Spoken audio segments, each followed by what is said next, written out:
ડેડિયાપાડાના ધારાસભ્ય ચૈતર વસાવાએ આજે વિધાનસભામાં જે આદિવાસી વિદ્યાર્થીઓ સાથે તેના સાથે જ મહિલાઓ સાથે જે અન્યાય થઈ રહ્યો છે એને લઈને વિધાનસભા ગજવી હતી, પરંતુ હવે ચૈતર વસાવા દ્વારા એક પ્રેસ કોન્ફરન્સનું આયોજન કરવામાં આવ્યું હતું, જેમાં ખાસ કરીને નર્મદા અને છોટા ઉદેપુરમાં જેટલી પણ આંગણવાડી આવેલી છે તે લોકોને મકાન નથી તેવી પણ તેમના દ્વારા એક વાત કરવામાં આવી હતી, અને આને જ લઈને જે મહિલા અને બાળ વિકાસના જે તે અધિકારી છે તેમના દ્વારા એક સૌથી મોટો જવાબ આપવામાં આવ્યો હતો। સૌથી પહેલા તો ચૈતર વસાવા આ વિષયને લઈને શું કહી રહ્યા છે તે પણ સાંભળીએ।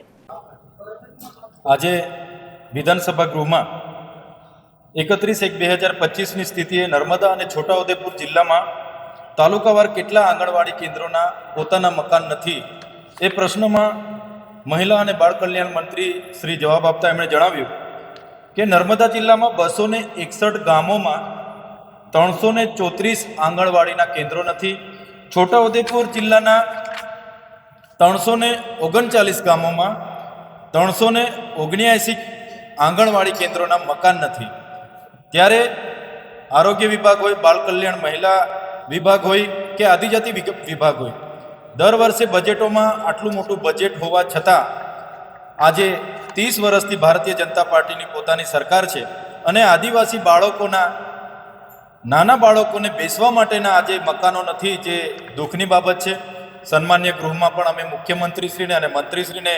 આ બાબત લઈને એમણે જે સ્વીકાર્યું, એમણે જે જવાબ આપ્યા એ બદલ અમે અભિનંદન આપ્યા છે કે આ તમામ આદિવાસી વિસ્તારોની વરવી વાસ્તવિકતાઓ છે। આજે આદિવાસી વિસ્તારોમાં સૌથી વધુ કુપોષણની સંખ્યા પણ કુપોષણ અતિ કુપોષણથી પીડાતા બાળકોની સંખ્યા પણ આજે આદિવાસી વિસ્તારોમાં સૌથી વધારે છે। આનું કારણ માત્ર ને માત્ર ભારતીય જનતા પાર્ટીના સરકારમાં જે પણ બજેટો બને છે એમના પ્રભારી મંત્રીઓ, એમના એનજીઓ, એમના કોન્ટ્રાક્ટરો, ત્યાંના લોકોને શું જોઈએ છે એ પ્રકારનું આયોજન નથી થતું, પણ બિનજરૂરી આજે ત્યાં આંગણવાડીના સ્ટ્રક્ચરોની જરૂર છે, પણ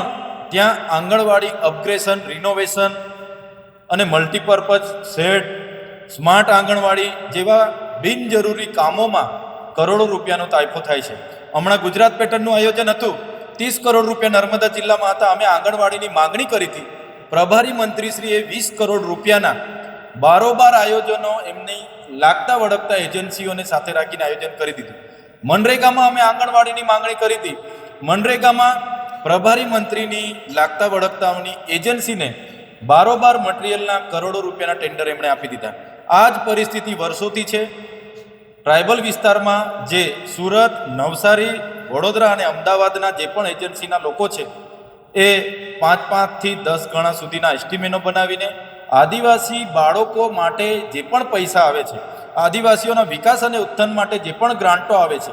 આવા એજન્સીઓ પ્રભારી મંત્રીઓને સાથે રાખીને અધિકારીઓ પર દબાણ લાવીને પોતાની એજન્સીઓ પોતાના કોન્ટ્રાક્ટરોને કામો અપાવે છે, જે કામો બિનજરૂરી હોય છે। એના જ લીધે આજે સરકારશ્રીને ગૃહમાં સ્વીકારવું પડ્યું કે નર્મદામાં 334 આંગણવાડીના મકાનો નથી, છોટાઉદેપુરમાં 379 આંગણવાડી કેન્દ્રના મકાનો નથી, અને બાળકોને ભાડાના મકાનમાં બહાર બેસીને ભણવું પડે છે, ક્યાં તો કોઈ દાતાના મકાનમાં બેસવું પડે છે। આ ગુજરાતની વરવી વાસ્તવિકતા છે, આ ગુજરાત મોડલની વરવી વાસ્તવિકતા છે। જે પ્રમાણે ચૈતર વસાવા દ્વારા રજૂઆત કરવામાં આવી છે કે આદિવાસી વિસ્તાર એવા નર્મદા અને છોટાઉદેપુર જિલ્લામાં તાલુકાવાર કેટલા આંગણવાડી કેન્દ્ર પાસે પોતાના મકાનો નથી, તેમનો સવાલ પણ કરવામાં આવ્યો હતો, જેના જવાબમાં મહિલા અને બાળ કલ્યાણ મંત્રી છે તેમણે જવાબ આપતા એમ પણ જણાવ્યું હતું કે નર્મદા જિલ્લામાં લગભગ 261 ગામોમાંથી 334 આંગણવાડી કેન્દ્રો પાસે પોતાના મકાન નથી, અને છોટાઉદેપુર જિલ્લાના 339 ગામોમાંથી 379 આંગણવાડીમાં મકાન નથી। તો જે રીતે ભારતીય જનતા પાર્ટીના આજે મંત્રી છે તેમના દ્વારા ખુલાસો તો કરવામાં આવ્યો છે, પરંતુ ચૈતર વસાવા અનેક વખત આદિવાસીઓના પ્રશ્નોને લઈને લડત આપતા હોય છે, અને એમાંનો જ એક સવાલ તેમના દ્વારા પૂછવામાં આવ્યો હતો કે નર્મદા અને છોટા ઉદેપુરમાં જે તે કેન્દ્ર છે તેમની પાસે પોતાના મકાનો નથી, ખાસ કરીને આંગણવાડીના જે તે કેન્દ્ર છે તે લોકોની પાસે પોતાના મકાન નથી, એને જ લઈને એક સવાલ પૂછવામાં આવ્યો હતો, જે પ્રમાણે આપણે ચૈતર વસાવાને પણ સાંભળ્યા કે જે પ્રમાણે તેમણે સવાલ રજૂ કર્યો હતો એ જ પ્રમાણે બાળ વિકાસ મહિલા અધિકારી છે તેમના દ્વારા આનો જવાબ પણ આપવામાં આવ્યો હતો। તમારું શું માનવું છે આ વિષયને લઈને અમને કમેન્ટ કરીને ચોક્કસ જણાવજો। તેની સાથે જ અમારી ચેનલ નિર્ભય ન્યૂઝને લાઇક, શેર અને સબસ્ક્રાઇબ કરવાનું ભૂલશો નહીં। નમસ્કાર।